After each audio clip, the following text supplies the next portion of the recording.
So today I have a very interesting subject and video for you. Uh, I'm actually going to launch a new service with this video, and it's in addition to what I've been doing with the consciousness profiles, which I've been doing for some years now.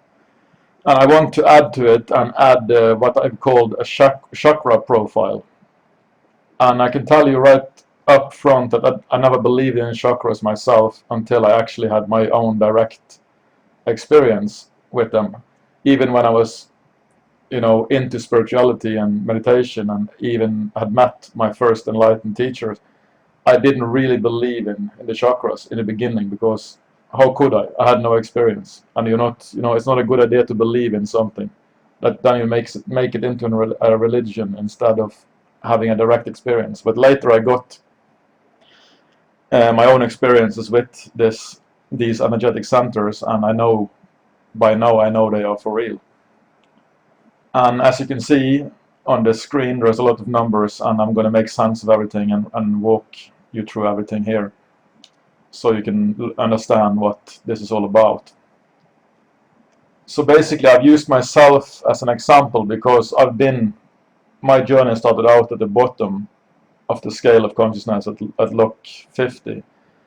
That's when the turning point came, and I started to rather quickly increase my consciousness level up into the 500s in the span of just, I think, 3 years or something. I went from 2 or 3 years. I went from 50 to 560. That's how quick it can go. But it's interesting to see, because I've done a lot of research about chakras over the years. I never really publicized any of it because it didn't all fit together like I've had now, because of the experiences I've had lately. It sort of fits together in a better way, so I decided that now was the time to do this. So let's slowly and thoroughly walk through what this all means, and how you can take advantage of it. So you can see the colors and the names of each chakra to the left. That's pretty standard stuff that most people have probably heard about. And on top you can see I've written physical nervous system. And the reason for this is that the actual physical nervous system has to change a lot before you can get enlightened.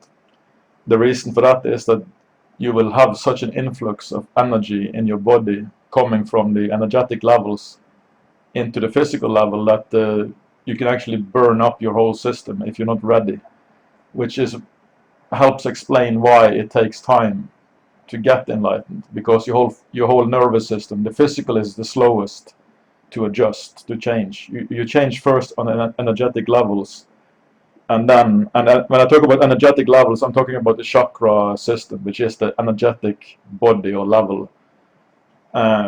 So that changes first, and then the physical follows after, because the physical is kind of the lowest level.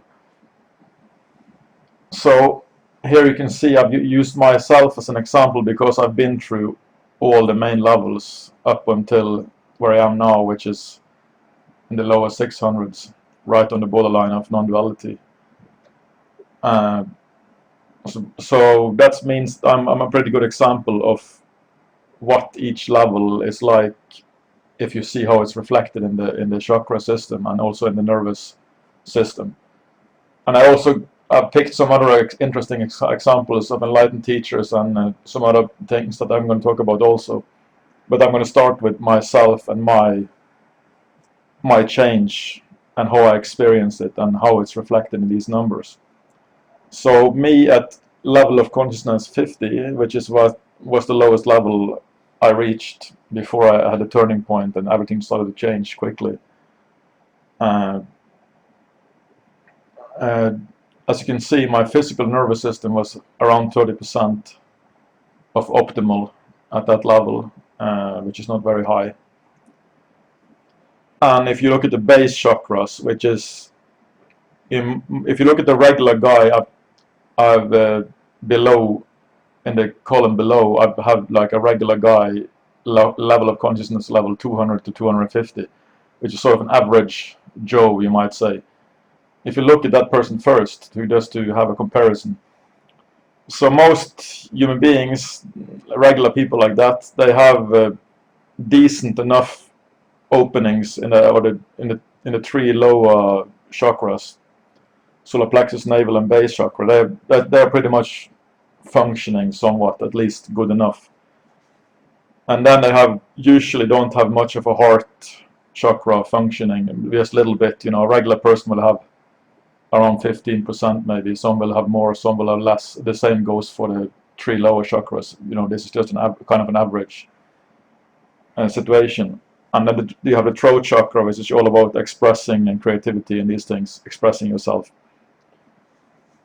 And then what is very typical is that the two highest chakras, the third eye and the crown, have very low functionality for regular people at these levels of consciousness, 200 in the 200s and lower. There's not much going on in the crown and the third eye. The throat can sometimes be higher, especially in artists, people who have a lot of creativity. They can have a higher throat chakra than this average guy. This is like an average, guy who goes to a regular job, and there's no real potential for big changes in this person's life. This is a stable, regular guy who lives his regular life. So you can look at my system when I was like 50. I still had somewhat functioning base, and the three lower chakras, they are basically wired into survival, so they need to be somewhat high. They will always be, unless you're half dead already. They have to be somewhat functioning, even for low-level people. But my heart was very much closed, only 8%, and my throat 15, because I always had creative abilities, especially when it came to expressing myself in writing and in poetry and these things. So that was sort of a natural gift. So that was a little bit higher than what it could have been, I guess. But the third eye and the crown were pretty much also not very functional. The crown a little bit more open than the average guy, maybe because of the potential that I had in my life, you could say. Then when I breached into the 200s, which is a big deal, it makes a big impact in your life. When you go from below to above 200, it's basically crossing the borderline from non-integrity and self-destruction into more of a hope, and you can finally see some light at the end of the tunnel and orient yourself towards that instead of just drowning in a whirlpool of negativity. And my physical nervous system shifted a little bit, adjusted a little bit upwards. You can see that the physical nervous system kind of follows the baseline, the three lower chakras, the baseline. It doesn't deviate too much from that. And you can see all the green numbers. I've chosen the green color for the numbers so actually increased. So you see the two upper chakras, the two highest, did not change at all, but my throat increased and my heart opened a little bit too, and my baseline, the three lower chakras, at least they got up to around average. So at this time my creativity kicked in more, and I was pursuing that in terms of education and these things. So that explains the throat chakra increase, I guess. And I was writing a lot of poetry and reading a lot, and these kind of things at that time. Then in the 300s, you can see that the baseline increased a little bit more to 45%, and my heart started opening basically on 1/4 of the full capacity, which is a lot more than 8%. It's a big difference, but still it's far from the highest potential. And the throat capped at 30%, and the two higher chakras, they also remained unchanged. So the 300s is typically where the heart starts to open, you start to become a lot more sensitive and at the same time very much more emotional. You will still be very emotionally unstable at that, because there's so much repressed emotions that will come up in that level that you have to deal with. But it's the first level where you actually start to have enough heart opening to actually be sensitive, to become what you can call a sensitive person. And then in the 400s, my baseline was now getting pretty strong, 55%, which is well above the average, or at least a little bit above the average person. And you can see that this is the baseline, is what drives the energy upwards. So this is like a Kundalini awakening. When the baseline is powerful enough, that's when the Kundalini awakens, and you have enough juice in the system to sort of push upwards, which is starting to happen at this time. Because you can see my heart is now 30%, my throat 40%, but still nothing has touched the third eye and the crown. They remain completely the same, which is very typical, because they are the last two final levels to be completed on the Kundalini. If you look at the Kundalini journey from the base to the top. And the nervous system is sort of steadily rising with the baseline and energy flow of the whole system. And then many years later, I was in 565, so it's been some year, at least, I don't know, 2 or 3 years. Oh no, sorry, strike that. It's not been 2 or 3 years, it's been actually only 1 year later. I forgot. So 1 year later or so, after 400s, I was in the 565, which is now many years ago, 10 years ago, I don't know, a long time ago. And then you see that my baseline has increased to pretty strong 70%. The heart is now up to 80. The heart is sort of in the middle. It's like a motor that drives. When the motor of the heart is, kick-started and it's running smoothly, that's when you have juice enough to increase and put pressure onto the other chakras above, and make them also start to be activated. And this, for me, happened in the higher.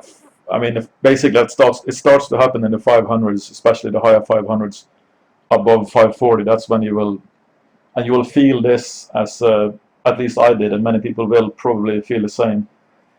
Because at this level, you're very energetically sensitive, so you can feel all these that they call Kundalini energies flowing up your spine and hitting like your third eye, and flowing around in your head, and putting pressure on the crown.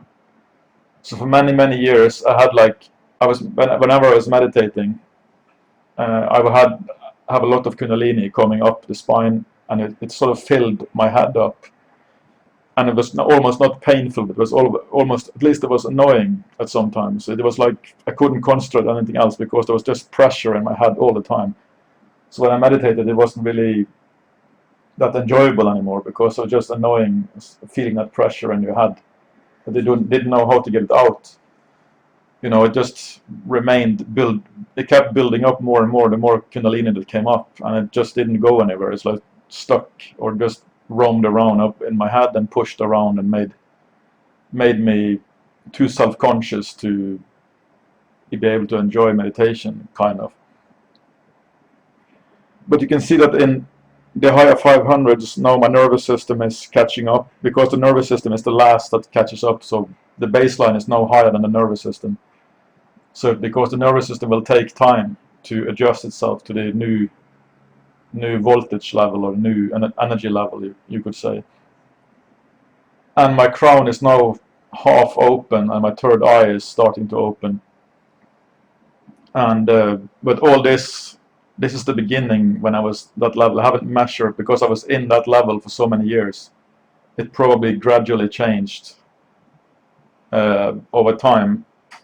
But in present day, at this time, after my encounter with my higher mind, higher self / Bashar, in which he did all these things in my chakra system, energetic system. He was talking to me as he did all the adjustments in my head, in my brain, and all sorts of things. And then he told me, your chakra system is pretty much open from before, but you had the problem was the darkness that was still in your heart.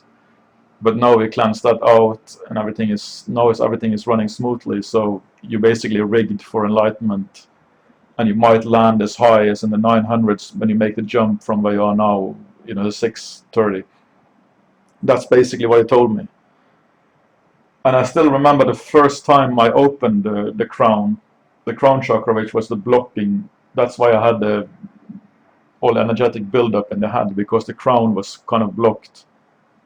And when it opened, it was like all that energy that pushed against it, just suddenly it's like a champagne bottle that's just, you know, popped open.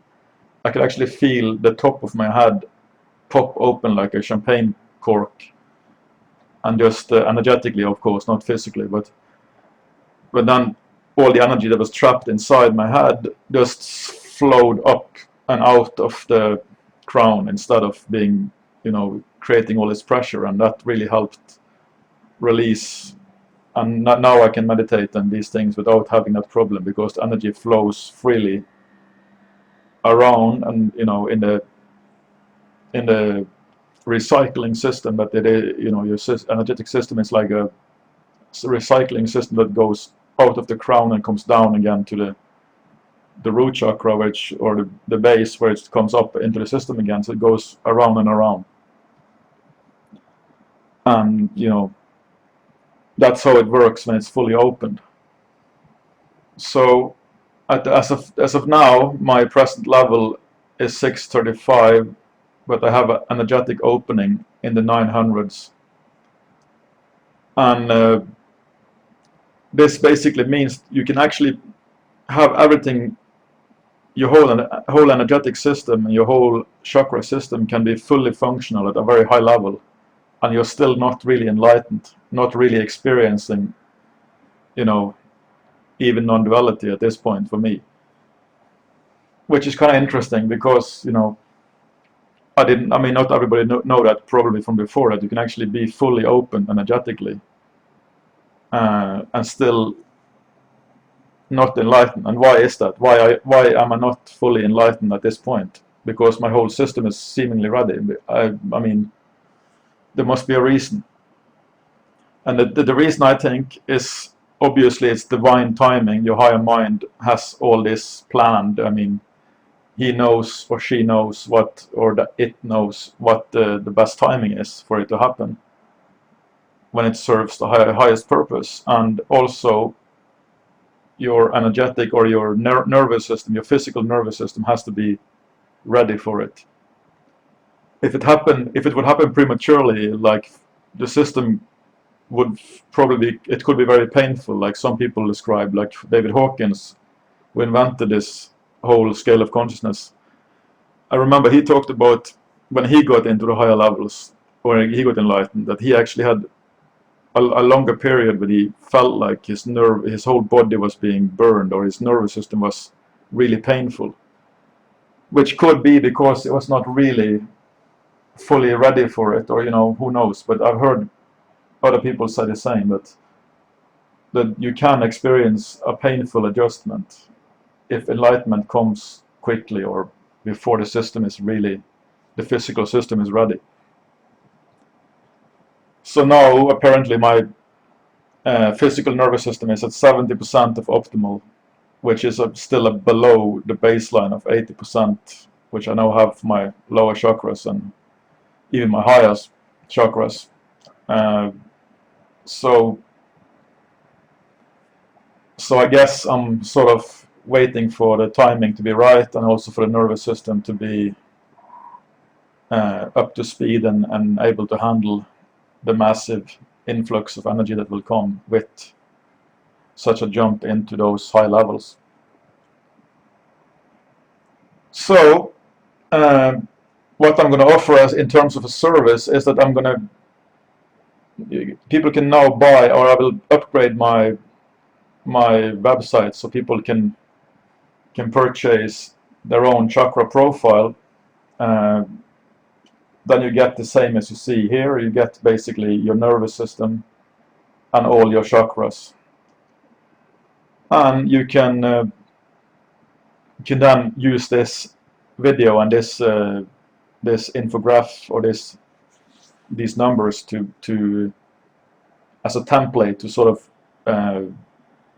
compare yourself, you know, see where you are compared to this, because now you have a very good overview of the whole journey from lower consciousness to higher consciousness and how that affects the chakra system and the nervous system. But obviously there are individual differences, so not everything is going to follow in the exact same way, so you can't really, but you know, expect that. But still, it's a very good model.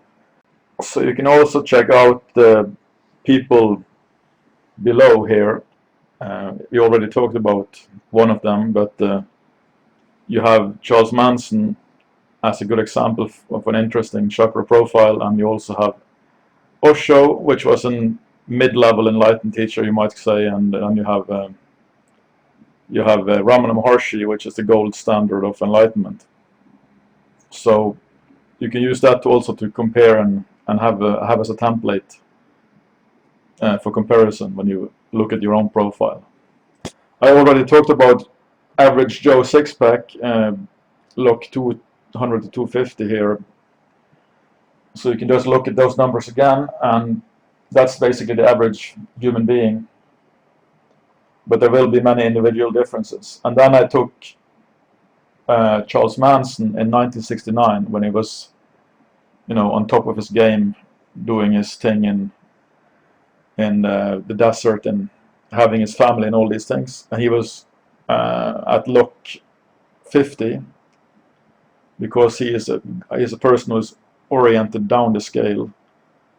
That's his mission, was not to rise in consciousness, but rather the opposite, to go down the scale, the negative path of black magic and manipulation and dominance and these things. But still, it's an interesting, very interesting chakra profile, because you can see he's supercharged. His solar plexus, his three lower chakras are supercharged, like, you know, at the level of Ramana Maharshi, more or less. Even his solar plexus, which is, you know, dominance and these things, is 95%. So he is like supercharged on the low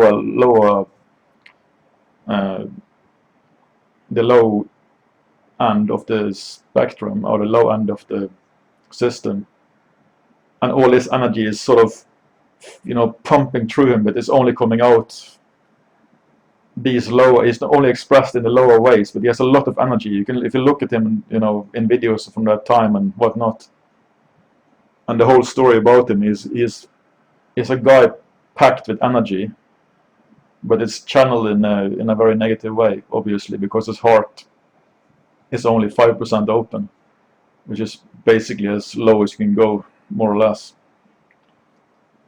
But he also has a very high throat chakra, because he's very good at manipulating and talking, and, you know, extremely good at wording himself. And probably also because he took a lot of LSD and these kind of drugs, his crown and third eye was open a little bit because of that, which gave him a little bit of a cosmic insights and these things. So you can sort of get a flavor of who he was by looking at the chakra profile. And then you have Osho. Maybe you heard about, he is quite a famous teacher from India. He came from India, but then he traveled to the US, and he became very controversial in the 1960s and the hippie era. And he had like a whole city. They built, him and his many hundred or even thousand disciples, they built a whole city in the desert, or somewhere in the Midwest, I think. And he had a lot of weird, controversial happenings. There are a lot of documentaries you can see, but I know for a fact that Osho was enlightened because a teacher I was with, the first teacher I was with, actually got enlightened because of Osho. So he can testify, even though Osho was controversial, at least people around him was. But you have to look at the time they lived in. It was the hippie era. I mean, people were crazy all over. There were drugs, craziness all over the place. So you can't really judge Osho by these free sex things, which he didn't really, that wasn't his. He didn't care too much about that. He was only in his library most of the time, sitting alone. Most of the time, the craziness went on when he was actually in exile or in sitting, isolating himself, which he did for a long time. When the whole camp or the whole city and the woman who ran it for him, she was not the best of people. So you can judge the whole thing if you want, but Osho was definitely an enlightened being, but he was not at the highest level. But you can see it's a good example of a pretty high level teacher at 850. And then you can see his chakra profile. He was extremely good at expressing himself in books, and when he talked, and some of his books are basically just transcripts of his talks, and they're really extremely well formulated, because the guy was reading so much. He was basically living in a library all the time, sitting in a library all day, isolating himself, just reading books all the time. So he had an extreme book knowledge in addition to actually being enlightened. So he had both at the same time. So his throat chakra was at 90% very high, very strong, and his heart was also good 80%, and it's just an pretty decent overall enlightened teacher's profile, and you will find many similar values like that for people who are not fully at 1000. But even if you are at 1000, you don't need to have chakras at the level of Ramana Maharshi, which I'm going to talk about now, because he's more or less considered the gold standard of enlightenment. If you haven't heard about him, he is famous for his silent retreats, just sitting in silence and radiating. And he's also famous for inventing the who am I meditation, or the who am I kind of contemplation thing. He wrote several books. I'm not all that into him myself, because I don't know, he's kind of old and ancient, or it happened a long time ago. I mean, but I know a lot about him still. I have read enough, but the guy was definitely very high level, and you can see his profile. Chakra system, energetic system is functioning extremely high with this guy. It's probably very hard to beat him when it comes to your chakra system. So, with all that being said, I suggest you take a look. You can study this infographic or these numbers yourself for a while, and just try to get a feel of it, and then you can check out the order page if you want to get your own chakra profile. It's going to cost the same as the consciousness profile, and I'm also going to offer a package solution where you can get a discount if you buy both at the same time. So that means you get the consciousness profile and the chakra profile, but with a better price, because you're buying everything in one bulk. So, thank you for listening, and I'll see you around.